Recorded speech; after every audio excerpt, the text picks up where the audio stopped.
ছেলে খারাপ হয়েছে এর জন্য গ্রামবাসী দায়ী নয়, ছেলে খারাপ হয়েছে এর জন্য বাপ মা দায়ী।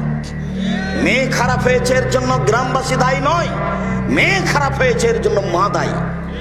রাসূল সাল্লাল্লাহু আলাইহি সাল্লাম বলছেন, কুল্লু মাউলুদিন ইউলাদু আলাল ফিতরা ফাবুহু ইউহাব্বিদানা হিমানাজ্জিসানিহি ওয়া ইউনাসসিরানিহি। প্রত্যেকটা ছেলে মেয়ে ইসলামী ধারণ ক্ষমতা নিয়ে জন্ম নেয়, প্রত্যেকটা ছেলে মেয়ে ইসলামী ধারণ ক্ষমতা নিয়ে জন্ম নেয়। পাঁচ ওয়াক্ত সালাত আদায় করতে পারবে, এই ক্ষমতা তার ভিতরে আছে। দাড়ি ছেড়ে দিতে পারবে, চাঁচবে না, এই ক্ষমতা তার ভিতরে আছে। টাকনুর নিচে প্যান্ট পরবে না, উপরেই পরবে, এই ক্ষমতা তার ভিতরে আছে।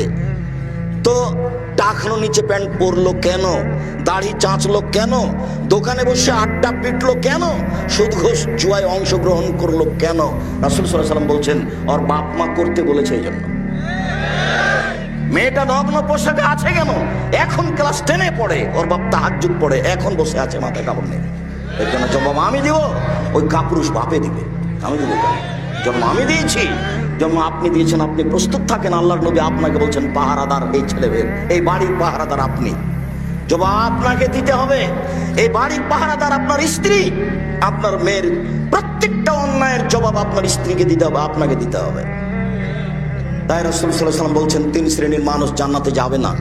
ভুল বুঝিয়েন না, কথা আমি বোঝানোর চেষ্টা করেছি। প্রত্যেক দিন আপনার মেয়ে স্কুল থেকে আসে বিকাল 2টার সময়, আজকে এসেছে 2:30টার সময়। ওই সময়ে আপনার স্ত্রী সালাত আরম্ভ করতে যাচ্ছিল, সালাত নামাজ পড়বে, এই সময়তে মেয়ে বাড়িতে ঢুকেছে।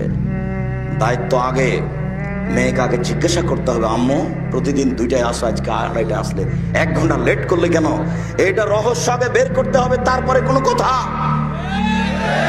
এটা অক্ষরে অক্ষরে প্রকাশ করতে হবে, বুঝতে হবে, জানতে হবে। তার নাম মা। মায়ের কারণে এই সংসার, এই পরিবার ভুল পথে গেছে, বাপের কারণে এই সংসার, এই পরিবার ভুল পথে গেছে। বলছিলাম